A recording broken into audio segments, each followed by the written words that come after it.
주님이시여 우리 찬양 드리고 우리 감사합니다.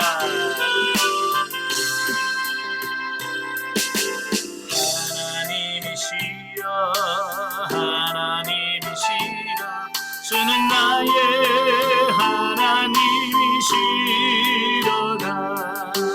나의 몸과 마음 주를 갈망하며 이제 내가 주께 고백하는다.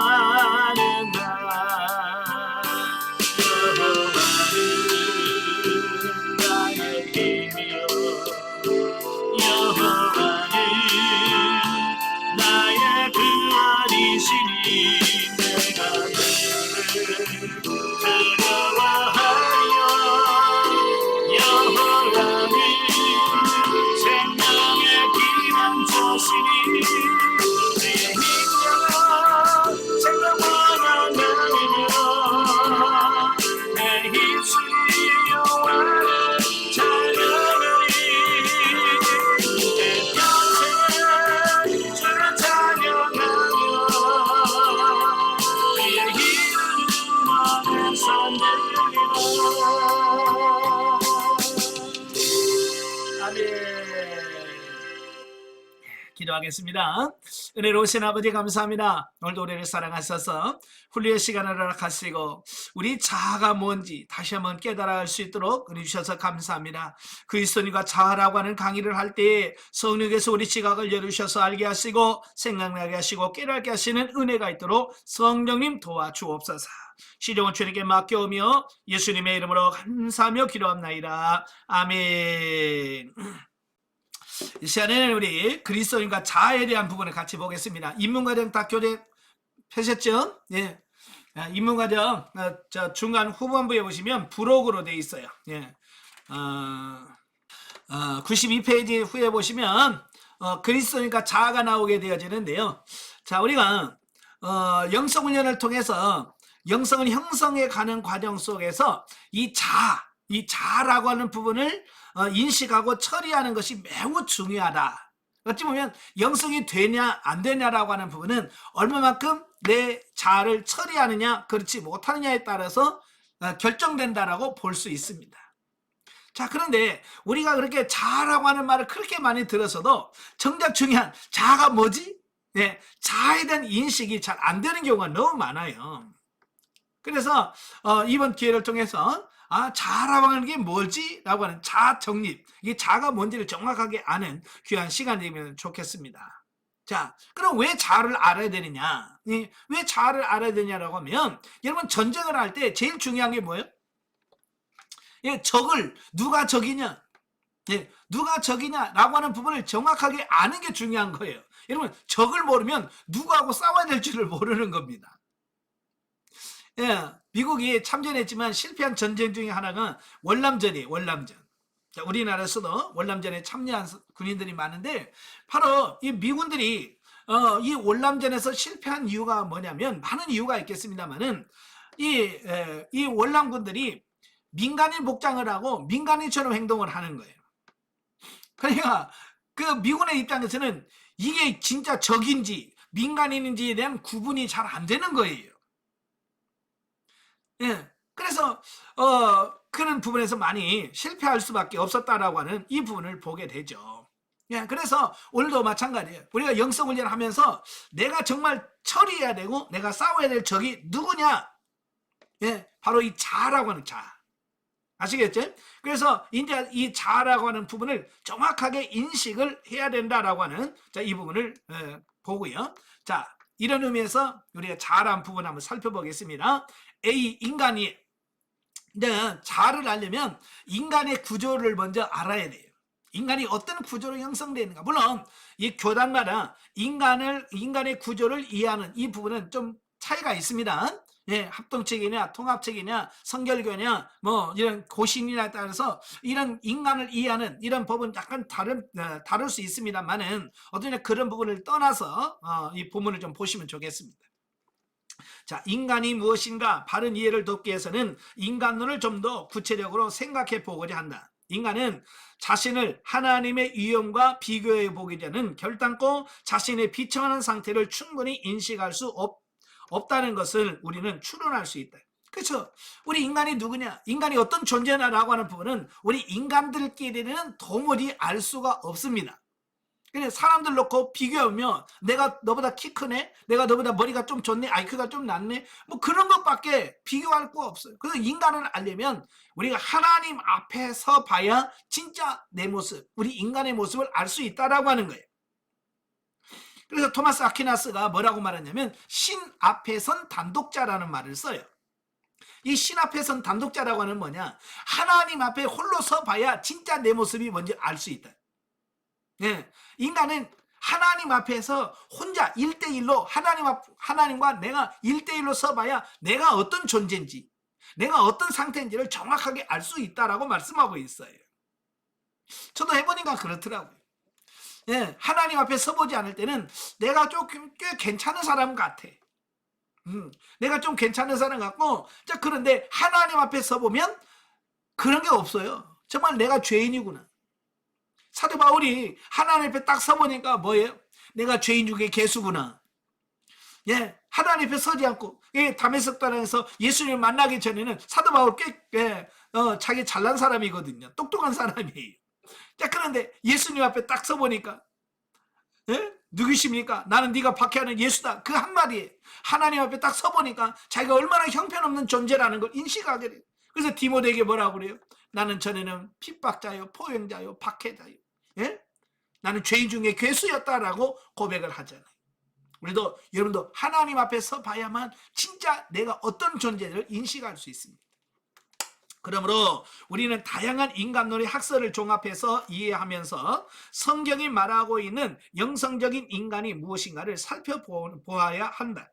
영성적 인간론이란 일반 조직신학적 인간 이해에 기초하면서 구속사적 영성론을 적용하여 인간을 이해하는 이론을 말하는데, 성경은 인간 구조에 대하여 다음과 같이 말을 하고 있다.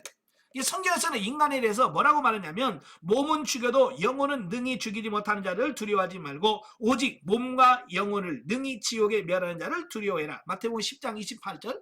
여기서 인간을 가리켜서 뭐라고 그래요? 몸과 영혼, 예, 를 이렇게 구분해서 설명을 하고 있어요.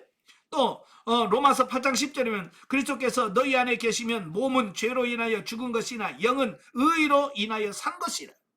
여기서 인간을 몸과 영으로 구분하고 있거든요. 또 데살로니가서 5장 23절이면 너희는 온 영과 혼과 몸이, 또 히브리서 4장 12절 하나님의 말씀을 살았고 운동력에서 좌우의 날선 어떤 것보다 예리하여 혼과 영과 및 관절과 골수를 찔러 쪼갠다. 자, 이것들은 뭐냐면 인간의 구조에 대해서 말씀을 해주고 있거든요. 이런 다양한 성경 구절을 통해서 신학자들이 우리 인간의 구조가 이렇다라고 정리를 한 거예요. 그게 신학적 인간론인 거죠. 그러니까 신학적 인간론을 보면 먼저 성경 신학적으로 인간론의 용어들을 살펴보면 창세기 2장 7절 말씀에 여호와 하나님이 흙으로 사람을 지으시고 생기를 그 코에 불어넣으시니 사람이 생명이 된지라 라고 기록을 하고 있습니다. 그러니까 우리 인간은 하나님이 창조할 때보다 복잡하게 만든 거예요. 그냥 하나님이 그냥 말씀으로만 사람이 생겨라 라고 했으면 괜찮아. 근데 하나님이 인간을 창조할 때는요, 흙으로 빚어서 육체를 만들었다는 말이에요. 그리고 흙으로 만든 육체가 존재를 해요. 또 거기다가 하나님께서 그 코에다가 생기를 불어넣었어요. 거기서 말하는 생기는 르하라고 하는 말인데 영을 말하는 영, 하나님의 영을 불어넣었다는 말이에요. 그래서 우리 인간은 흙으로 만든 육체와 하나님이 그 코에 불어넣은 영, 이게 합쳐져서 뭐라고 되어 있어요? 예, 생명이 된지라. 이 생명이라고 하는 말은 레페시 하야라고 하는 히브리어인데요, 살아있는 생명체, 살아있는 영, 살아있는 존재라고 하는 말을 하고 있는 거예요. 그래서 우리 인간은 영이 있을 때 흙으로 만든 육체에다가 영이 들어가야 비로소 사람이 된다. 자, 이렇게 말씀해 주고 있습니다. 그러니까 하나님은 인간을 아주 복잡하게 만들었어요.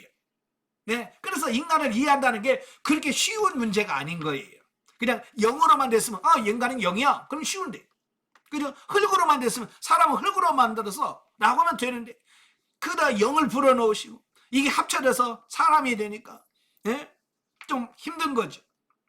자, 그리고 구속함을 받은 성도들은 이전의 상태와 비교해 말하거나 또 성도 자신을 묘사하거나 성도에게 성결한 삶을 권면할 때 신약에서는 정말 다양한 인간적 용어를 쓰고 있더라 그 말이.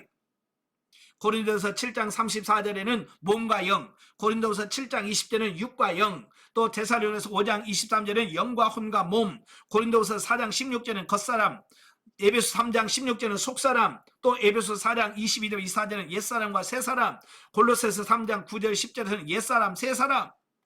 자, 사람을, 인간을 표현할 때 이렇게 다양한 언어로 표현하고 있어요. 그러니까 이게 뭐가 뭐야, 이게 뭐가 진짜야, 예? 영이 사람이야, 몸이 사람이야, 이게 합쳐진 게 사람이야, 겉사람이 사람이야, 하여간 복잡합니다. 신학자들이 도대체 인간이란 뭐냐, 인간의 구조가 어떻게 생겼냐라고 해서 신학자들이 이걸 정립을 하는 게 뭐냐, 첫째 나온 게 이론론입니다. 이론론. 성경에서 영혼, 몸 등의 다양한 인간론적 표현이 쓰여졌을 때는 인간의 각 구성 요소를 가리킨 것으로 보지 않고 다만 다양한 수사학적 표현을 빌려서 통전적 혹은 전인적 인격을 지칭하는 것으로 보아야 된다는 입장. 그러니까 이론으로 주장한 사람들은 그냥 성경에 영, 속사람, 겉사람 뭐 여러 다양한 표현이 있지만 이건 다 그냥 사람을 가리키는 말이에요. 그냥 수사학적 표현일 뿐이지 이게 진짜 뭐 사람이 여러 구조로 되어 있는 게 아니라 그냥 사람은 하나인데 단지 표현하는 방법만 이렇게 다양할 뿐이다라고 주장을 하는 거예요.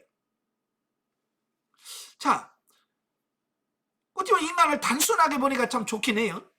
자, 그런데 성경에서 분명히 영, 몸 또는 영과 육 혹은 영혼과 육체 또 혼과 육 또 마음과 육신으로 서로 다른 인간의 부분적인 부분을 가리켜 표현하고 있는 예들이 너무 많은 거예요. 그래서 어쩌면 이론론을 가지고는 성경에서 말하는 부분을 다 표현할 수가 없어요. 그리고 우리가 이제 축자 영감서를 믿잖아요. 축자 영감이라는 것은 하나님께서 글자 하나하나까지도 영감을 통해서 기록하신 게 성경이다라고 말하거든요.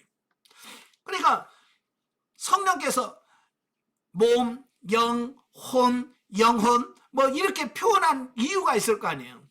그죠? 이유가 있을 거 아니에요. 그냥 심심하니까 하나님께서 야 이번에 혼이라고 써라, 아 이번에 겉사람이라고 써라, 심심해서 그랬을까요?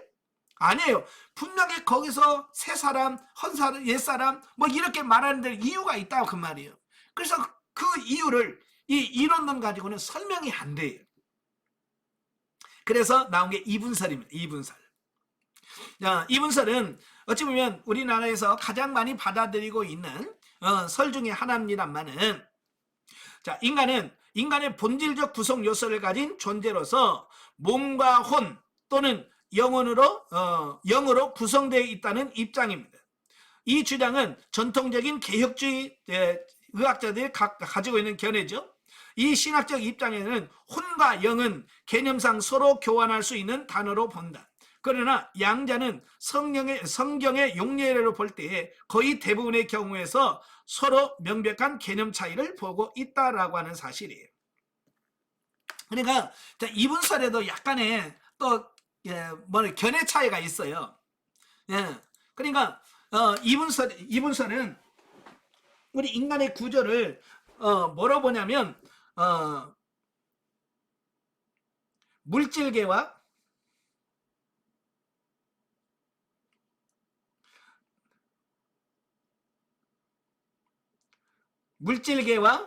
비물질계.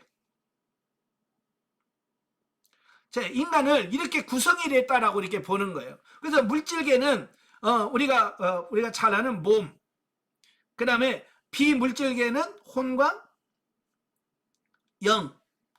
자, 그래서 우리 인간은 이렇게 두 종류로 구성이 되어 있다라고 보는 이분설이 있고, 또 칼빈 같은 경우에는 뭐라고 말하냐면 이 물질계의 몸과 혼이 하나가 되고 영이, 그래서 우리 몸을 이 두 구조로 구성되어 있다라고 하는 이분설도 이렇게 두 종류가 있어요. 그러니까 한 종류가 있는 게 아니다 그 말이죠. 예. 자, 그런데 성경에 보면 우리가 가지고 있는 이 성경에 보면 주로 이제 이분설적인 표현 방법이 굉장히 많아요. 예. 아마 성경을 번역할 때 이분설적인 이런 사고를 가지고 있는 분들이 주로 번역을 했기 때문에 이분설적인 표현을 많이 쓰고 있다라고 하는 거예요. 예, 그래서 이분설적인 부분은 이 혼적인 것과 영적인 것을 구분하지 못하는 한계를 가지고 있어요. 그래서 우리가 지금 보고 있는 이 개역 성경에 보면 영혼이란 말이 많이 나와요. 신약 성경에 영혼이란 말이 30번 나옵니다. 여러분이 지금 가지고 쓰고 있는 우리 성경에 신약 성경에 영혼이라고 하는 말이 30번이 나오는데 그 30번 중에서 진짜 영을 가리키는 말이 3번밖에 안 나와요. 그리고 원어적으로 보면 영혼이라고 되는데 사실은 혼을 가리킬 때가 많아요. 대부분이 30번 중에서 27번이 혼을 가리켜서 영혼이라고 표현하고 있다는 사실이에요. 그래서 우리 개역 성경을 보면 이 혼과 영을 구분하기가 매우 애매합니다. 자, 우리가 많이 들었던 말씀이 영혼이 잘된 같이 범사가 잘되고, 예? 그 말이잖아요. 그 말하는 그 영혼이 사실은 뭐냐면 원어에 보면 혼으로 돼 있어요. 혼. 예. 푸시케로 돼 있어요. 그럼 이제 우리는 헷갈리기 시작합니다. 우리가 영혼이 잘된 같이 그러면 아멘 그런데 혼이 잘된 같이 범사가 잘되고 그러면 혼이 잘돼? 이제부터 우리 여러분 헤매게 돼 있어요. 그래서 이 부분을 정확하게 해석을 해주고 이걸 해주는 분들이 없어요. 예, 그래서 이 영혼을 볼 때 이분설적인 부분을 가지고는 이게 참 해석이 안 될 때가 참 많아요. 특별히 로마서 8장 5, 6절에 보면 육신의 생각과 영의 생각에 대한 구분을 얘기하잖아요. 그죠? 육신의 생각과 영의 생각이 분명히 다르다고 말하고 있는데 아까 말한 그 이분설적인 어떤 그런 부분을 보면 그 육신의 생각이 뭐고 영의 생각이 뭔지 이거에 대한 구분에 대한 이 부분이 명확하지가 않게 됩니다. 자, 그래서 세 번째 나오는 것이 삼분설입니다.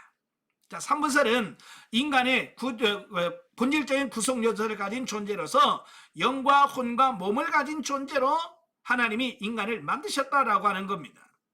예, 여기서 혼은 육신적 생명을 대표하면서 인간의 육신적 지성, 감성, 의지의 자소로 본다라고 하는 이런 부분을 보게 됩니다.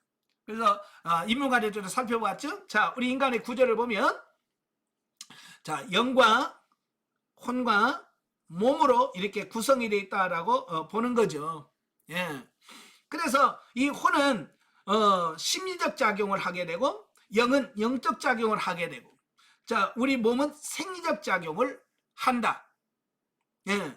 그래서 영은 하나님과 관계를 하고 혼은 심리적 작용을 통해서 대인관계, 사람들과의 관계를 하게 되고 몸은 생리적 작용을 통해서 세상과 환경과 관계한다. 각자의 역할이 다 다른 거예요. 예. 근데 이 혼 안에는 뭐가 들었다고 했어요? 예, 육신적 생명을 예표하면서 여기서 지성, 감정, 그 다음에 의지. 이게 뭐예요? 인격의 3요소잖아요. 지정의. 예. 지정의가 인격의 3요소잖아요. 이 혼 안에 인격들이 있다라고 하는 겁니다.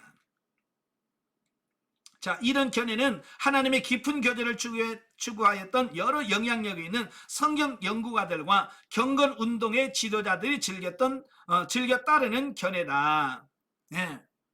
그래서 영적인 부분을 연구하신 분들이 보면 이론론이나 이분설 가지고는 설명이 안 되는 부분들이 많은데 바로 이 3분설로 가지고 하면 이게 접근하기가 쉽고 이해하기가 훨씬 더 쉬워지는 이런 부분들을 보게 됩니다.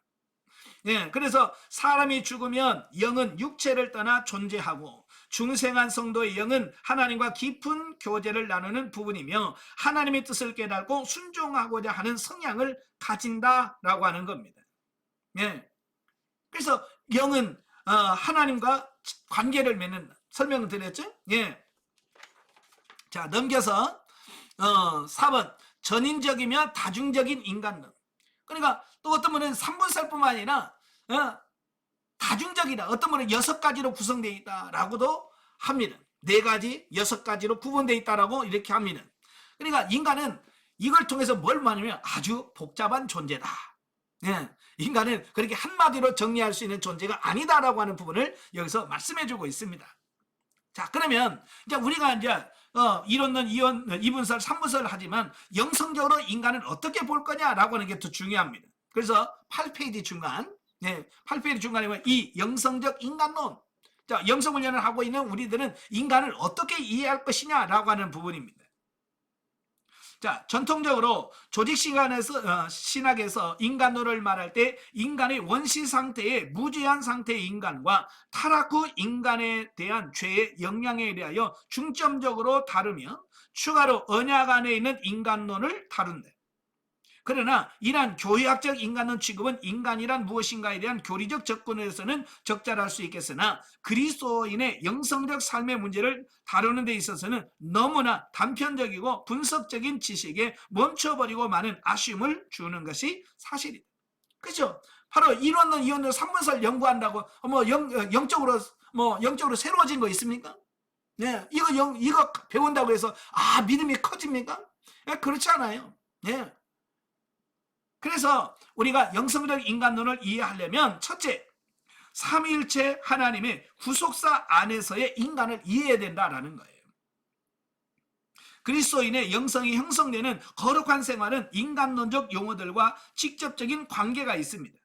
그래서 신학에서 영성적 인간론에 대하여 체계적으로 말하지 않지만 그러나 아래 인간적 용어들을 서로 대조하여 병행적으로 나타내 보이고 있음을 살펴보면 영성적 인간론에 대한 중요한 내용들을 찾아낼 수가 있다. 그래서 영성적 인간론에 대한 중요한 내용들을 찾아낼 수 있는데요. 자, 영어로는 원이로되 육신이 약하도다. 네. 마태복음 20장 41절, 또 몸은 죄로 인하여 죽은 것이나 영은 의로 인하여 산 것이라 로마서 8장 10절, 또 시집가지 않은 자와 처녀는 몸과 영을 다 거룩하게 하려 하되 고린도전서 7장 34절, 또 우리의 겉사람은 후패하나 우리의 속사람은 날로 새롭도다 고린도후서 4장 16절, 너희의 온 영과 혼과 몸이 우리 주 그리스도 예수 그리스도 강림하실 때에 데살로니가서 5장 23절, 하나님의 말씀은 예리하여 혼과 영과 및 관절과 골수를 찔러 쪼개느니라 히브리서 4장 12절, 우리의 육체의 아버지가 우리를 징계하여도 공경하거든 하물며 모든 영의 아버지께 더욱 복종하여 살게 하지 않겠느냐 히브리서 12장 9절. 자, 이런 여러 구절들이 나오는데요. 자, 여기서 영, 또 속사람, 몸, 육체가 함께 전인으로서 한 개인을 구성하는 것이면서도 의도적으로 구별시켜 쓰고 있다는 사실을 우리가 인정하지 않을 수가. 그렇죠? 예, 이렇게 보면 의도적으로 이걸 몸, 혼, 영, 혼, 겉사람, 속사람, 옛사람, 새사람 이렇게 구분하고 있다는 거예요. 이게 다 이유가 있다는 거예요. 이유가 뭘까? 바로 이걸 통해서 우리 인간은 육을 가진 존재이면서 또 혼을 가진 존재이며 또 영을 가진 존재라고 하는 사실을 여기서 나타내려고 하는 의도가 있다라고 하는 사실을 보게 돼요. 네. 그러니까 이걸 모르면 구속사가 이해가 안 됩니다. 그래서 이런 용어들을 정확하게 인식을 해야 구속사적인 의미가 담겨져 있구나 라고 하는 것을 알 수가 있죠. 여러분, 성경만이 완전한 계시죠. 그래서 신학적으로는 아직 이해가 좀 부족해서 그렇지 성경에는 분명히 3분설도 있고요 2분설도 말씀하고 있기 때문에 이걸 종합적으로 볼 수 있는 이해가 필요하다 그 말입니다. 그러니까 제가 어렸을 때만 해도 교회에서 뭐라고 말했냐면 어디 가서 3분설 얘기하면 그건 이단이니까 가지 말라고 그랬어요. 제가 어렸을 때 초등학교 때 교회 다닐 때 가르친 게 뭐냐면 우리는 2분설로 하니까 3분설 얘기하면 이단이라고 하지 말라고 그랬어요. 그런데 지금 우리나라에 봐도 3분설을 주장하는 교회들이 주로 이제 오순절 계통이죠. 성결교, 감리교, 순복음 이런 계통들은 다 3분설을 얘기하고 있어요. 그죠? 그 다음에 통합 측은 이원론을 말씀하고 있고 우리 뭐 합동 측 고신 이런 데는 2분설을 주장하고 있고요. 이렇게 교단마다 이게 이야기하는 게 좀 달라요. 그래서 뭐 그것만 고집할 거냐라고 하는 거예요. 저도 사실 영성원에 처음 왔을 때 제일 먼저 부딪혔던 게 여기였거든요. 우리는 신학교에서 이분설을 주장했고 이분설만이 옳다고 얘기했는데 삼분설을 얘기하는 거예요. 그래서 저도 처음에 이거 뭐지? 이거 잘못됐나? 이단 아닌가? 라고 생각할 만큼, 왜? 어렸을 때 배운 게 늘 그거니까. 내 그 신학이란 틀 안에 내가 갇혀버려. 예. 그래서 이 부분 때문에 저도 한동안 혼란을 일으켰는데요. 여러분, 성경에서 이분설도 이야기하고 있고 삼분설도 이야기하고 있어요. 이론론도 이야기하고 있고요. 그러니까 이걸 다양하게 성경은 사람은 이렇게 볼 수도 있고 이렇게 볼 수도 있고 이렇게 볼 수도 있구나, 이 다양하구나 라고 하는 것을 인식을 하게 되면 그런 부분 가지고 이분설 삼분설을 가지고 이걸 뭐 2단이니 3단이라고 논하지 않게 된다, 그 말이에요. 아시겠죠? 그냥 혹시 여러분들 지금까지 어떤 이런 부분에서 어떤 틀을 자기만의 나는 이분설이야 나는 삼분설이라고 어떤 부분이 있다면 그런 부분을 좀 내려놓을 필요가 있다, 그 말이. 이해가 되시죠? 예, 뭐가 잘됐다 뭐가 잘못됐다가 하는 게 아니라 이해의 폭을 좀 넓혀야 된다라고 하는 겁니다. 왜냐하면 이건 다 뭐예요? 이분설, 삼분설, 설이잖아요. 설, 이론일 뿐이에요.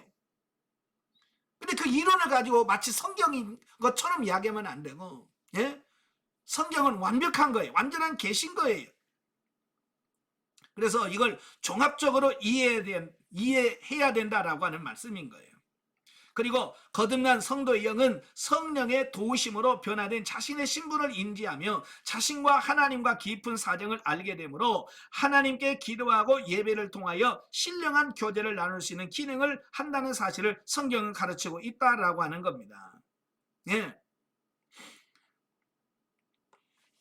자, 넘겨서 두 번째, 인간의 영의 본질을 이해해라. 자, 인간은 전인적 구원은 우리의 영만 거듭나면 되는 것이 아니다.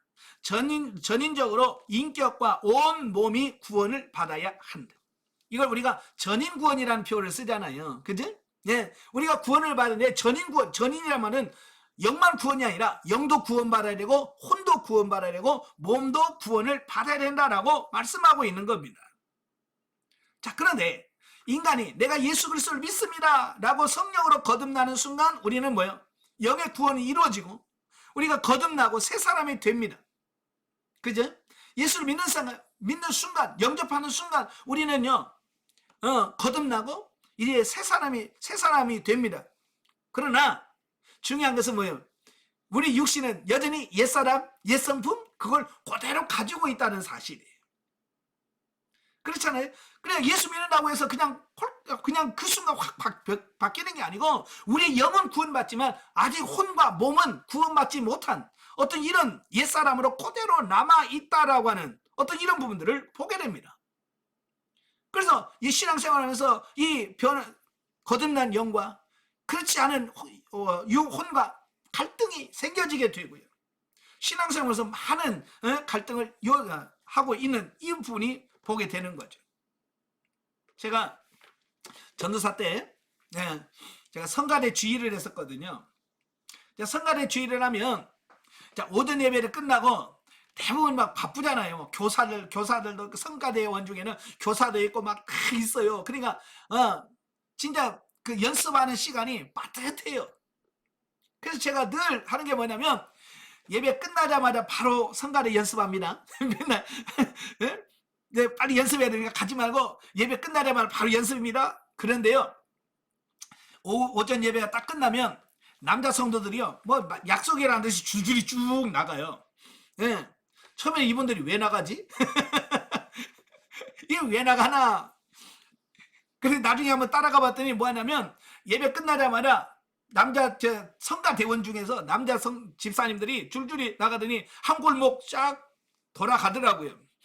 그들이 서너 명이 쭉 앉아가지고 담배 쫙 피면서 오늘 목사님 설교가 길어 먹으면서 그러고 있는 거예요. 성가대인데도 불구하고 이 옛사람 육신이 변화되지 않으니까 이게 따라주지 않는 거예요. 그러니까 그들의 입장에서는 오전 예배 드리는 시간이 긴 거예요. 예. 성가대 연습부터 시작해서 그 대회까지 한 2시간 가는데 그 시간이 너무 긴 거예요. 예. 그래서 예배 끝나자마자 가서 요거 담배 한 대씩 피워야 되니까 그냥 그렇게 좀 연습해야 되니까 가지 마라 그래도 나갔다 오는 거예요. 자, 그게 문제. 그러니까 영혼만 구원받는 게 아니라 우리의 혼과 몸까지 구원을 받아야 돼. 아시겠죠? 예. 그래서 아직 우리 안에 남아있는 육신적인 기존 성품, 지식, 습관, 언행은 여전히 옛사람으로 남아있다 그 말이에요. 그러므로 다음 성구들에서는 전인적인 구원이 필요함을 역설하고 있습니다. 근데 로마서 12장 1절 2절에 보면 너희 몸을 하나님이 기뻐하시는 거룩한 사한제사로 드리라 이는 너희가 드릴 영적 예배니라 라고 말씀하고 있고, 에베소서 4장 21절 24절에 보면 구습을 쫓는 옛사람을 벗어버리고 오직 심령으로 새롭게 되어 하나님을 따라 의와 진리와 거룩함으로 지으심을 받은 새 사람을 입으라 라고 말씀해주고 있습니다. 예, 이렇게 새 사람을 입으라고 말씀하고 있는데 우리 한국교회에서는 뭐만 강조하냐? 영혼 구원만 강조하고 있어요. 예수 믿었냐? 영접했냐? 너 그러면 하나님의 자녀가 됐고 너는 구원 받았어. 너는 이제 죽으면 천국 가니까 끝. 그래서 혼의 구원이라든지 몸의 구원이라든지 쉽게 말해 성화 구원에 대한 부분은 약해. 그죠? 그래서 교회 다니면 변화가 돼야 되는데 성화가 돼야 되는데 성화가 안 돼요. 왜? 영혼 구원만 강조하고 있고 혼의 구원에 대한, 몸의 구원에 대한, 성화 구원에 대한 부분을 강조하지 않고 있기 때문에 그런 거예요. 이래 여러분들은 그걸 이해하시길 바랍니다. 그 다음에 세 번째, 영성적 인간을 이해해라. 자, 영성적 인간을 이해하려면 우리가 세 가지를 알아야 돼요. 창조 시의 인간과 타락 후의 인간과 구원 이후의 인간이 어떤 모습인가라고 하는 부분을 우리가 보셔야 돼요. 그래서 인간이 창조 시에는 창세기 1장 26, 28절에 보면 또 2장 7절에 보면 피조물 중에 하나이면서도 하나님의 형상대로 지음을 받아 하나님과 영적 교제를 가진 존재였다는 거예요. 하나님이 우리 인간을 창조하실 때는 죄가 없는, 타락하기 전에는 영혼, 몸이 완전하게 조화를 이루어서 하나님의 말씀에 100% 순종하고 하나님과 교제할 수 있는 존재로 인간을 만드셨다는 거예요. 자, 아까도 말했지만 왜 하나님께서 우리를 영적 존재로 만드셨을까? 요한복음 4장 24절에 뭐라고 했어요? 하나님은 영이시니. 하나님은 영이라고 말해요. 하나님은 영이시고 그 영이신 하나님과 교제를 하려면 뭐가 있어야 돼? 우리가 영적 존재가 되어야만 영이신 하나님과 교제할 수 있는 존재가 되어지는 거예요. 그래서 하나님은 우리 인간을 사람으로 육체를 흙으로 빚어 육체를 만드셨지만 하나님과 교제할 수 있는 존재가 안 돼.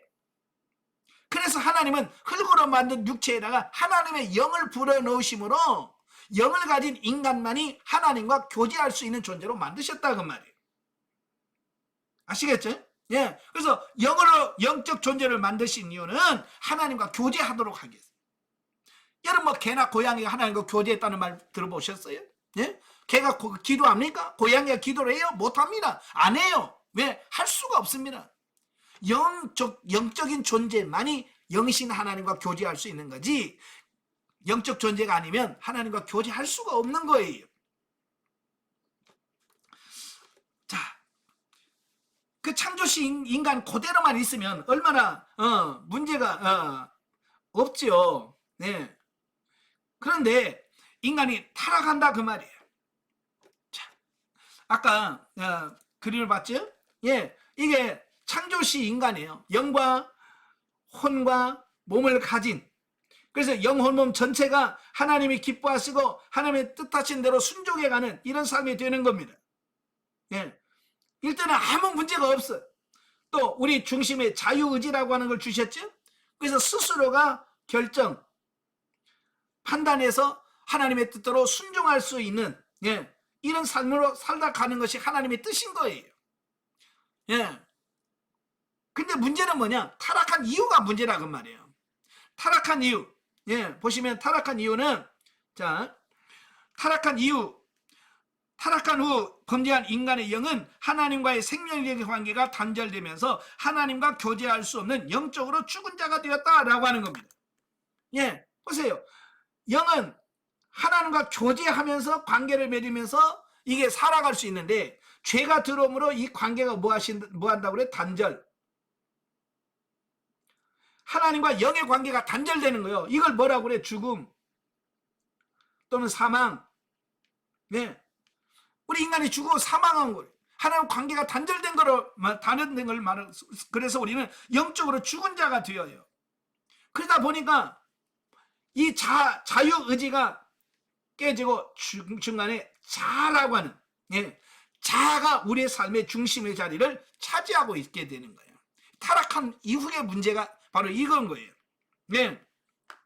그래서 이 자아가 왜곡되고 삐뚤어짐으로 그 인생을 육체와 마음이 원하는 대로 살아가므로 사람들의 자아 중심의 인간이 되어 육체를 따라 사는 사람이 되었다라고 하는 겁니다.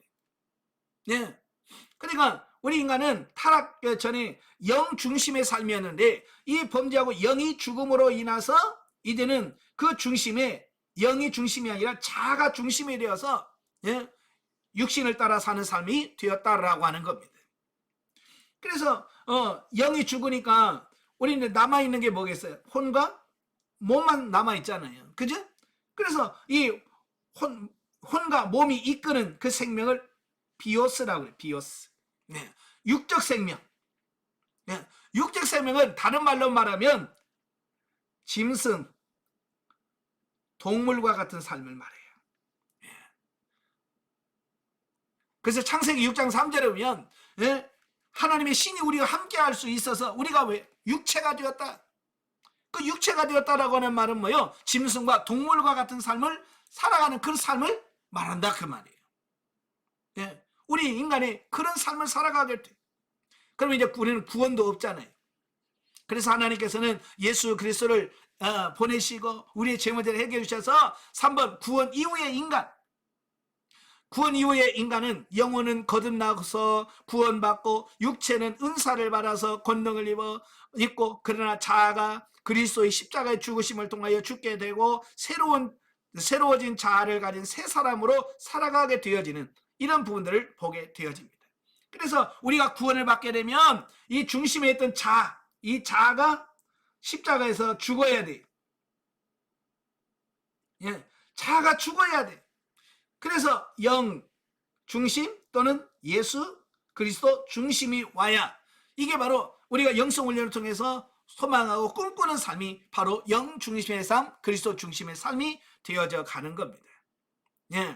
자, 그래서 그러므로 우리 안에 영적 새 자아가 자라면서 온전한 자아로 성숙하여짐으로 진리 가운데 살아가게 될 때 궁극적으로 모든 것이 생명적 삶이 되는 것이다.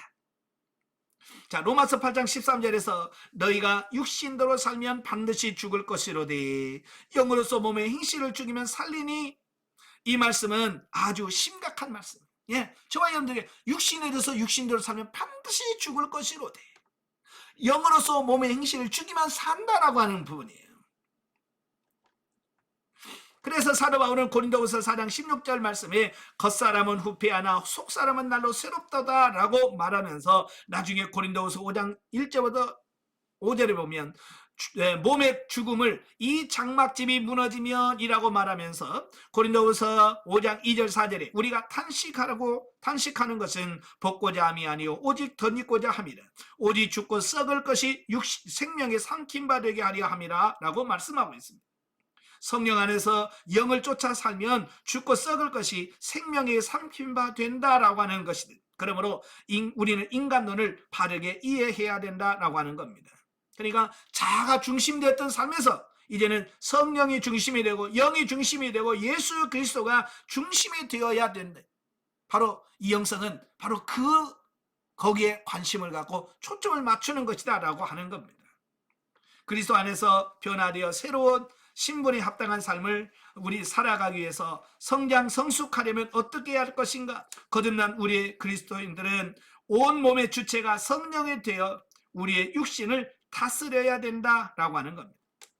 그래서 우리가 육신 중심으로 살던 우리가 육신 중심이 아니라 영 중심의 삶을 살아 성령님의 다스림과 인도를 받는 그런 삶이 되어야만 우리가 영적인 삶을 살 수 있는 그런 삶이 되어야 된다라는 겁니다. 자, 12페이지. 그러기 위해서는 자, 영중심의 삶이 되려면 어떻게 해야 되느냐? 우리는 하나님이 우리의 영의 친아버지가 되심을 분명히 인식해야 하고, 예, 우리는 머리로는 이해가 돼. 하나님은 아버지다. 그래서 우리 하나님 아버지라고 합니다. 그런데 이게 실제적으로 그게 인식되어지고 있는, 영이 정말 하나님이 너 영의 친아버지로 인식이 되어지고 있는가라고 하는 거예요. 두 번째로 성령의 지도와 인도를 받아 영적 가치관이 새롭게 바뀌어져서, 예, 정말 우리의 영적 가치관으로 바뀌어졌는가? 또 세 번째, 우리 안에서 속사람이 주체가 되어 하나님의 뜻을 쫓아 성령의 인도하심에 따라 순종하며 살아갈 때 영은 성장하고 그 삶은 생명으로 열매를 맺는 삶이 되어 성숙해지는 신앙을 통하여 하나님께 영광을 돌리는 삶이 된다. 이 세 가지가 이루어져야 돼요. 영이 친아버지가 돼야 되고, 성령의 지도인도를 받아야 되고, 예, 속사람이 주체가 돼야 돼요. 이 세 가지가 되어야 비로소 우리가 하나님이 기뻐하시는 하나님 영광 돌리는 삶을 살아갈 수 있게 되어진다라고 하는 거예요. 그런데 우리는 여전히 이 자아가 중심을 차지하고 있고 자리 잡고 있어. 네. 그러니까 변화를 기대할 수가 없다는 거죠. 자, 영성적 인간론을 한마디로 말한다면 변화된 신분에 맞는 삶을 합당하게 살아가는 것이다. 그러나 성경에서는 새로워진 신자의 신분을 여러 가지로 다양하게 비유적으로 표현하고 있다. 먼저 그리스도인의 신분을 그 예수님의 신분과 비교해 보면, 자, 예수님은 하나님의 독생자지만 우리는 하나님의 양자예요. 예. 또 예수님은 만왕의 왕이지만 우리는 그냥 왕이에요. 또 예수님은 참 성전이지만 우리의 몸은 하나님의 성전입니다. 또 신령한 집이죠. 또 예수님은 대제사장인데 비해서 우리는 제사장입니다. 또 예수님은 우리의 신랑이지만 우리는 그의 신부입니다. 자, 이렇게 우리는 그리스도인이 어떤 존재인지 그 신분을 이해해야만 된다라고 하는 것을 보게 됩니다. 예, 우리가 왜 변화된 삶이 안 나오냐면 내 신분이 뭔지를 잘 몰라요. 예, 우리의 신분이 뭔지, 신분에 대한, 그러니까 군인이 자기가 군인인 걸 모르면 어떻게 군인다운 삶이 나옵니까? 그렇잖아요. 예, 자기가 군인인 걸 모르는데 어떻게 군인답게 살아가요? 못 삽니다. 자기가 신분이, 내가 군인이구나 인식을 해야 돼. 내가 경찰관이구나 라고 인식이 되어야 경찰관다운 삶이 나오는 거예요. 그래서 우리가 나는 하나님의 자녀구나, 하나님 나라의 왕이구나, 내가 하나님이 거하시는 성전이구나, 내가 제사장이구나, 내가 그리스도의 신부구나 라고 하는 이런 신분에 대한 이해가 바르게 되어 있어야 우리의 삶에 변화가 나타날 수 있다는 거예요. 자, 그 다음에 세 번째, 영과 혼에 대한 의미상의 구별. 참, 저도 이제 영성을 하면서 가장 고민이 되었던 게 뭐냐면 바로 영과 혼에 대한, 이 영이 뭐고 혼이 뭔지에 대한 그 의미를 분별을 못하니까 많은 혼란을 경험했고요. 많이 고민을 많이 했는데요. 영적으로 성장하면 이게 이해가 됩니다만은 이게 잘 구분이 안 되는 경우에는 참 애로사항이 참 많아요. 자, 웨스트민스터 신앙 고백서가 진술한 바, 사람은 죽어 썩음을 당하게 되어 있는 하나의 존재론적 실체를 가지고 있음이 분명하다 그랬습니다. 자, 여기서 웨스트민스터 신앙 고백이라고 하는 말은 개혁주의 신앙을 담고 있는 장로교회와 개혁주의 교회의 신앙 고백서입니다. 그러니까 1643년에 영국 의회가 당시의 국왕이었던 찰스 1세와 그 의회와의 내란 중에 영국 교회가 그 공통으로 따를 수 있는 전례, 또 교리, 권징 등을 기준을 수립할 필요성을 느낍니다. 왜? 교파가 나누고 막 하다 보니까 서로 이것 때문에 갈등이 생기고 하는 거예요. 그래서 우리가 공통적으로 똑같은 어떤 신앙 고백을 할 수 있는 게 있을까라고 해서 그걸 만들 필요성을 느끼는 겁니다. 그래서 교회 총대, 의원, 또 정치인, 이런 또 신학자들, 또 교회 원로들, 이런 사람들이 다 웨스트민스터라고 하는 성공의 교회 성당에 모여서 그들이 5년 동안 모여서 집중적으로 연구를 합니다. 연구를 하고 토의를 해서 우리가 신앙생활할 때는 이런 게 우리가 변치 않은 교리다라고 신앙 고백서를 작성을 합니다. 그래서 웨스트민스터 신앙 고백서라고 그래요. 그래서 지금도 저희 같은 경우는 이제 집사, 권사, 또 심지어 목사 임직식을 할 때 항상 질문하는 게 뭐냐면 웨스트민스터 신앙 고백서를 나의 신앙 고백으로 믿느냐, 고백할 수 있느냐라고 하는 질문을 던집니다. 네, 그만큼 그런 부분은 굉장히 우리에게 중요한 부분이기 때문에 그렇거든요. 자, 여기서 우리 인간을 뭐라고 말하냐? 우리 인간을 하나의 존재론적 실체를 가지고 있다라고 말씀하고 있습니다. 자, 성경은 이 실체를 뭐라고 하냐? 몸이라고 부른다. 그러나 사람들에게 또 하나의 다른 존재론적 실체가 있는 바, 그 실체는 불멸적인 본질이 있어서 사람이 죽을 때 그것은 몸을 떠나더라도 죽거나 잠들지 않는다. 그러니까 이 웨스트민스터 신앙 고백서에는 우리 인간의 존재론적 실체, 두 가지의 존재론적 실체를 가지고 있다. 첫째 뭐냐? 죽어서 썩어지고 없어지는 육신. 육이 바로 첫 번째 존재론적 실체다. 그러니까 이 육체도 존재론적 실체고, 또 하나는 뭐냐? 몸을 떠나도 죽거나 잠들지 않는 불멸적 존재가 있다. 그건 뭐냐? 그건 영이다. 그러니까 웨스트 신앙고백서는 우리 인간을 몸을 가지고 있는 실제적 존재이면서 또 영원 불멸한 영을 가지고 있는 실제적 존재라. 그러니까 실제적 존재가 두 개인 거죠. 그래서 맥도날드는 이러한 몸과는 다른 존재론적 실체인 영과 혼에 대한 의미상의 구별을 다음과 같이 기술하고 있습니다. 그래서 우리는 몸하고 영은 구분하기가 쉬워요. 네, 몸은 죽어서 썩어져 없어지는 거고 영은 죽어서도 영원히 사는 거다. 몸과 영은 구분하기 쉬운데 어려운 게 뭐냐? 영과 혼을 구별하기 어려운 거예요. 그죠? 영과 혼의 구별은 어려워. 그래서 맥도날드가 뭐라고 표현했냐? 영과 혼, 이 두 용어는 어떻게 쓰든 육체 또는 몸과 대조되는 사람의 내적 본질을 가리킨다. 예, 영과 혼은 인간의 내적 본질을 가리킨다 그 말이에요. 그리고 사람의 육체는 시간과 공간 속에서 존재하는 사람의 외적인 면을 가리킨다. 그런 까닭에 사람의 심리적 본성과 관련하여 영은 하나님께 기원을 두고 있는 생명을 의미하고, 혼은 사람 안에서 형성된 동일한 생명을 의미한다. 그러니까 영과 혼을 구별하는데 영은 하나님께 기원을 둔다. 그죠? 영은 하나님께로부터 오잖아요. 그죠? 그래서 영은 하나님께 기원을 두고 생명을 의미한다. 그래서 영적 생명, 조에라고 합니다. 그러나 혼은 사람 안에서 형성된 동일한 생명을 의미하는데 이걸 육적 생명이라고 말해요. 이걸 비오스라고 그래요. 조에와 비오스의 차이가 있죠. 그래서 영은 사람의 존재의 내적 깊음, 곧 그의 인격의 고등한 측면이요, 혼은 사람들의 특별하고 구별된 개체성을 뜻한다. 그래서 퓨누마, 영은 하나님을 향하는 사람의 비물질적인 본성이요, 푸시케, 혼은 땅을 향하고 감각적인 것들과 접촉하는 사람의 바로 그 비물질적인 본성이다. 그러니까 영과 혼은 비물질계예요. 눈으로 보여지고 만질 수 있는 그런 부분이 아닙니다. 그런 공통점을 가지고 있어. 그러나 단지 영은 하나님을 향한다. 그리고 혼은 세상을 향한다라고 하는 차이가 있더라라는 사실이에요. 자, 영과 혼의 구별이 좀 이해가 됩니까? 영과 혼에 대한 이런 구별이 좀 이해가 되셔야 돼요. 그렇다면 신학자들은 이걸 어떻게 볼 거냐?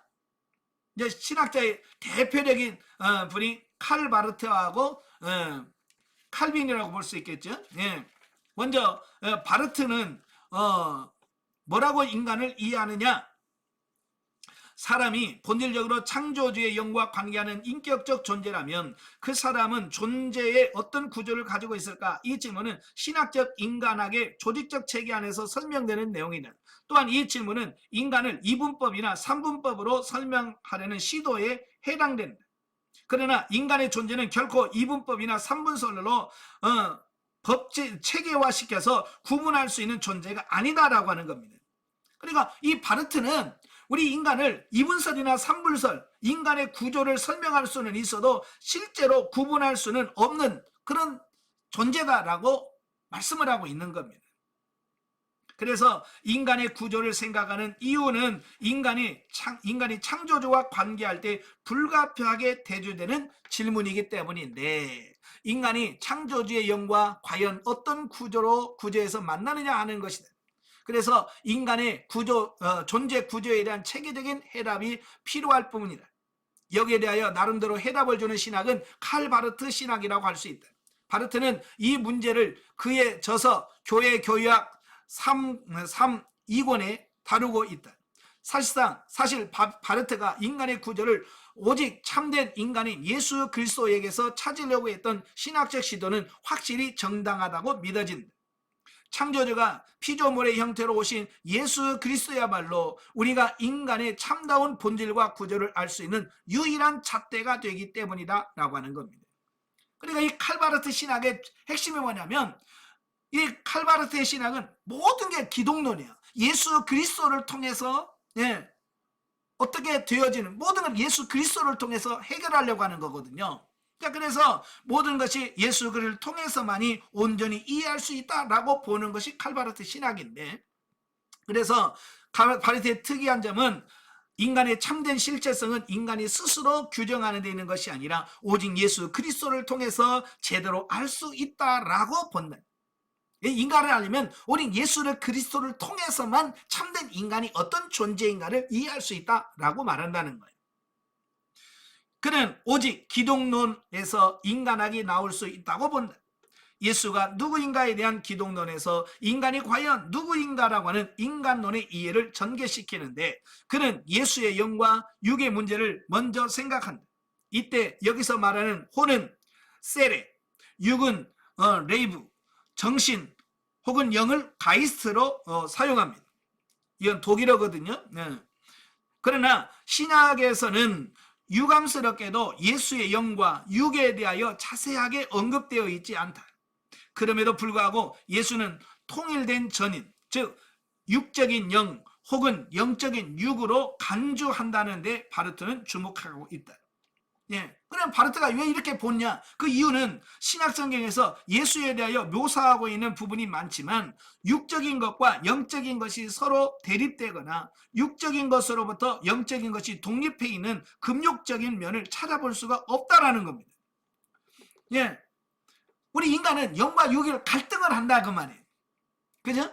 우리 인간은 영과 육이 늘 하나가 돼서 이 갈등을 하는 존재인데, 예수님의 모습을 보면 전혀 이런 모습이 안 나타나더라고 말이에요. 예수님의 육과 예수님의 영이 막 갈등해서 힘들어하거나 뭐 고통스러워하는 모습이 없어요. 그래서 예수는 영과 육의 대립이나 분쟁이 없어요. 완전히 조화된다 그 말이에요. 그래서 예수님께서 육적인 것과 영적인 것이 아름답게 조화된 인간의 모습을 보여주는데, 이것은 성령 충만함으로 영적인 것과 육적인 것이 마치 상위 질서와 하위 질서, 지배와 봉사, 명령과 순종, 이끔과 따라옴의 관계처럼 존재하는 것이다. 그러니까 예수님의 그런 영과 육의 그 갈등이 없는 완전한 조화를 이루는 그런 모습이 오늘 저와 여러분들이 영성을 통해서 형성해야 될 우리 인간의 모습이다. 자, 이걸 말씀하고 있는 거예요. 그렇게 하려고 하다 보니까 뭐요? 성령이 충만하면서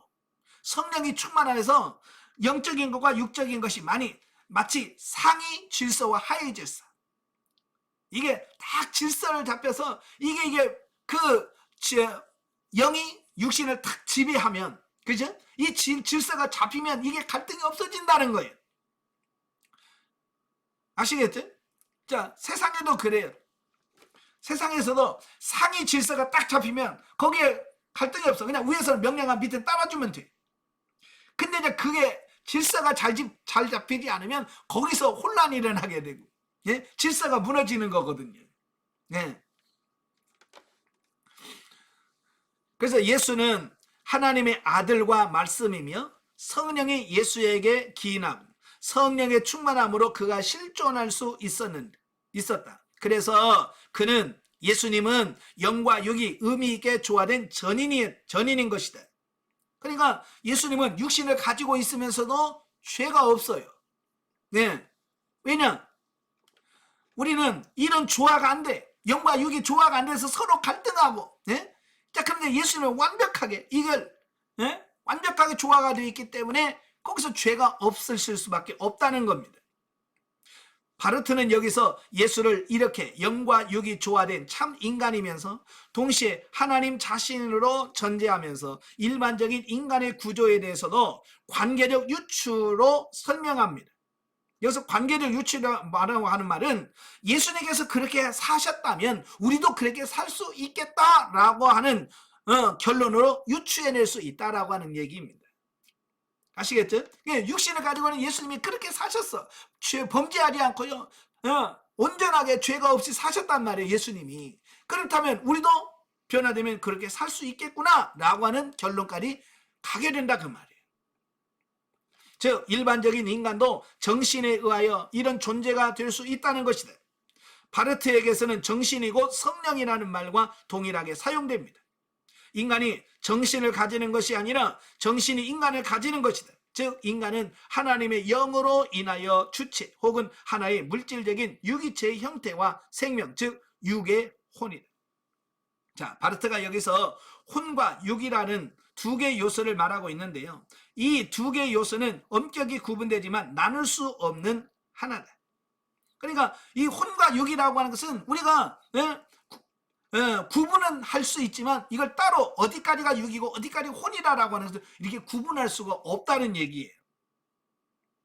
예수가 성령의 충만함으로 인하여 혼과 육이 아름답게 조화된 바와 같이 인간도 오직 성령으로 말미암아 혼, 육의 존재로 사는 것이다. 인간 예수의 경우처럼 아름답게 조화된 혼과 육의 정체성은 성령의 작용과 그 성령의 임재로 말미암아 일반 인간의 경우도 혼, 육의 존재가 된다. 여기서 말미암아라는 말과 벌써 정신이 하나님, 즉 예수님의 신성에 속한 것인지 인간 존재에 속한 것이 아니라는 것을 말하고 있다. 성령, 즉 정신으로 인해서 하나님과 인간이 관계할 수 있으며 이 정신은 인간의 차원에 속한 것이 아니라 하나님의 신성에 속한 것이다. 인간은 다만 자신의 육의 혼이라는 존재 구조로 주어져 있다. 본질적으로 유기체적으로 존재하면서 생명을 받고 그 받은 생명을 소유하는 신체의 혼으로서 살아가는 구조를 가진다라고 하는 겁니다. 자, 인간은 육과 혼이라는 두 개의 요소를 가지고 있는 것이 아니라 혼에 속한 육, 또 육에서 떨어질 수 없는 혼으로 살아간다는 것이다. 그래서 혼과 육은 하나라고 보는 거예요. 예. 혼이 육과 떨어지면 더 이상 혼이 아니고 육이 혼에서 속하지 않으면 더 이상 육이 아닌 것이다. 인간은 육의 혼이라면 그것은 그의 혼이 육에 속한 것이 아니라 반대로 그의 육이 혼에 속해 있다라고 말할 수 있다. 즉 육의 혼으로서 인간은 땅에 살면서 동시에 하나님과 영적인 관계를 위한 존재 구조를 가지고 있는 것이다. 육의 혼으로서 인간은 그 자체만 가지고는 아무런 의미가 없다. 그것은 단순히 하나의 실제로 존재하는 양식에 불과하다라고 할 수 있다라고 하는 겁니다. 자, 여기서 이 육의 혼을 의미 있게 살아있게 만드는 요소가 있어야 하는데 그것은 곧 정신 또는 영이라고 부르는 가이스이다. 그래서 바르트는 인간의 영을 가지면서 존재한다. 영을 가진다는 것은 그가 육의 혼으로서 하나님에 의하여 근거되고 구조되고 유지되는 것을 말한다라고 주장을 하고 있습니다. 그러니까 사람에게는 영이 없다면, 만약에 사람에게 영이 없다면 아무것도 아니고 결국 영이 사람의 사람을 사람 되게 만든다라고 하는 말입니다.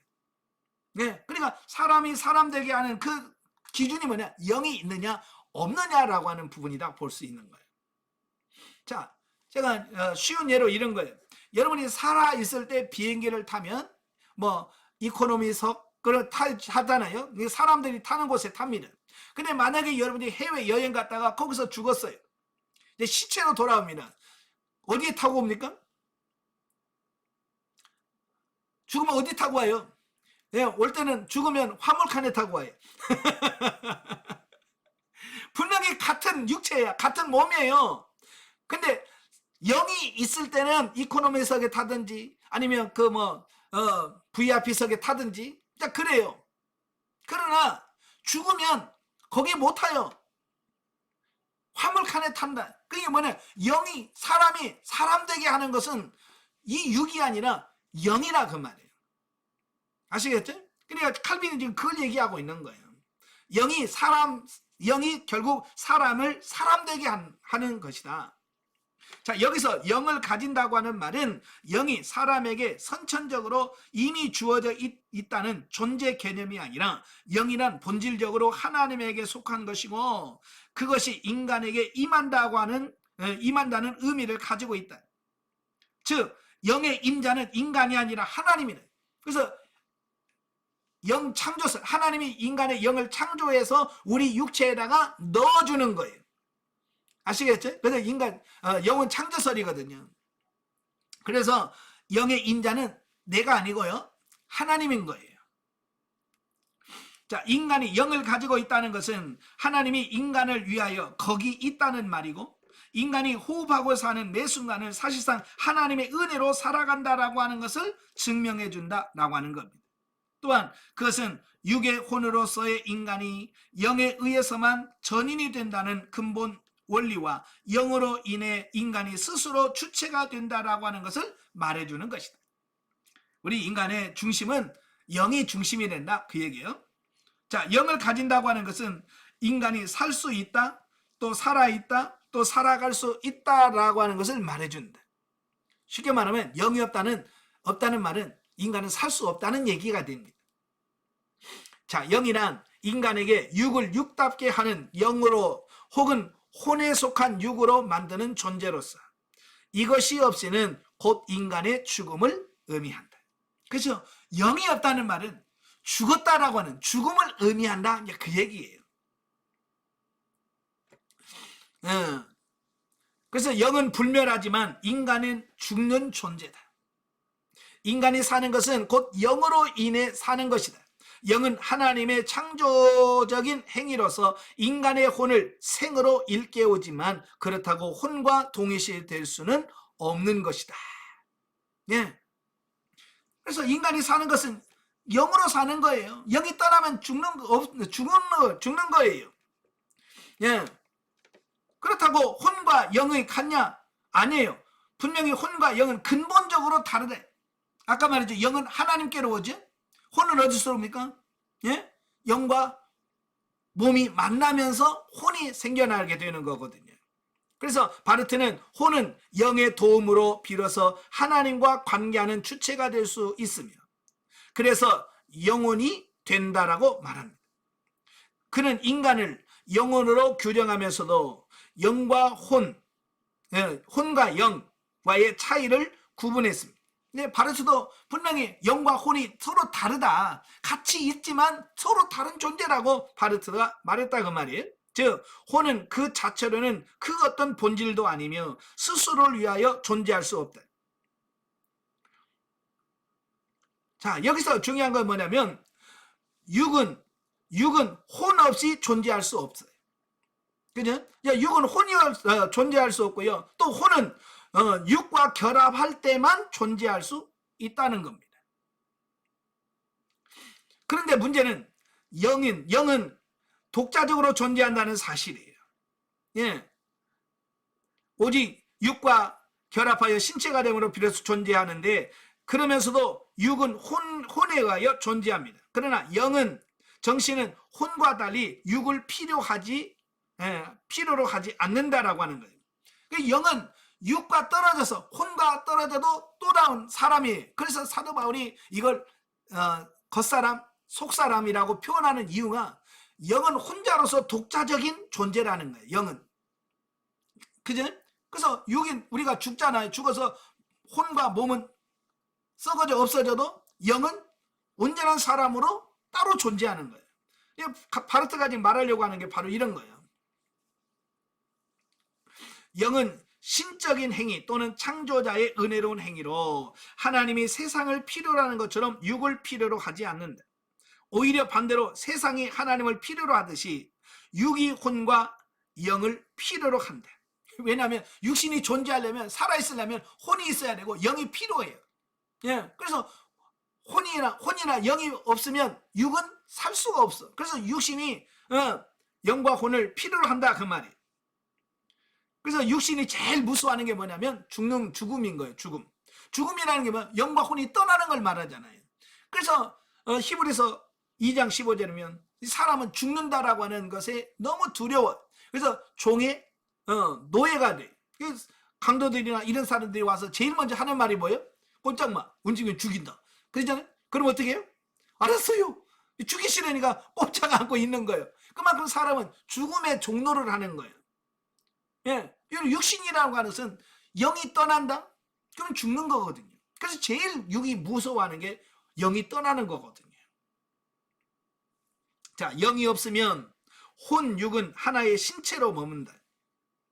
영으로 인하여 비로소 주체가 살아있게 되는 것이다. 그렇잖아요. 영이 있어야 우리가 살아있는 거예요. 영이 떠나면 죽는 겁니다. 영혼으로서의 영을 존재하는 생명이 된다. 그래서 바르트는 인간을 하나의 육의 영혼으로 파악함으로써 헬라적인 이분법과 물질적인 이원론, 그리고 이론론주의적 영성주의를 극복하고 성경적인 인간의 존재 구조를 규정하고 있다고 스스로 자부하고 있다라고 하는 겁니다. 자, 넘겨서 칼 바르트의 인간의 존재 구조를 요약하면, 인간은 하나의 육을 가진 혼으로서 그것은 신체를 의미한다. 네, 바르트는 육과 혼이 합쳐져서 신체, 육체를 형성한다라고 말하고 있습니다. 또 하나의 신체에 혼이 거함으로 육이 되는 것이다. 그러나 육의 혼으로서의 인간은 영, 즉 정신이 없으면 전혀 의미를 가진 주체로 살 수가 없는데, 이 영은 처음부터 하나님의 것이다. 하나님이 불어주시는 호흡과 같은 영으로 인해 인간은 비로소 영혼으로서 또는 존재로서, 실존으로서 존재할 수 있게 된다라고 하는 결론을 내리게 된다라고 하는 겁니다. 그래서 육체와 영이 하나가 되어야 온전한 인간이 된다. 자, 이렇게 말씀해 주고 있고요. 자, 그 다음에 이제 칼 바르트, 존 칼빈. 존 칼빈은 요한복음 3장 6절, 육으로 난 것은 육이요 영으로 난 것만 영이다라고 하는 말을 어떻게 칼빈은 해석을 하고 있는가라고 하는 부분이에요. 자, 그리스도께서는 거듭남에 의하여 입구가 우리에게 열리지 않는다면 하나님의 나라가 우리에게 닫혀 있음을 대조적으로 보여주고 있다. 자, 우리가 신령하기 전에는 하나님 나라에 들어갈 수 없음을 그리스도는 당연시 했다라고 하는 겁니다. 그죠? 니고데모와 대화에서 거듭나지 아니하면 하나님의 나라에 갈 수 없다라고 말씀해 주고 있거든요.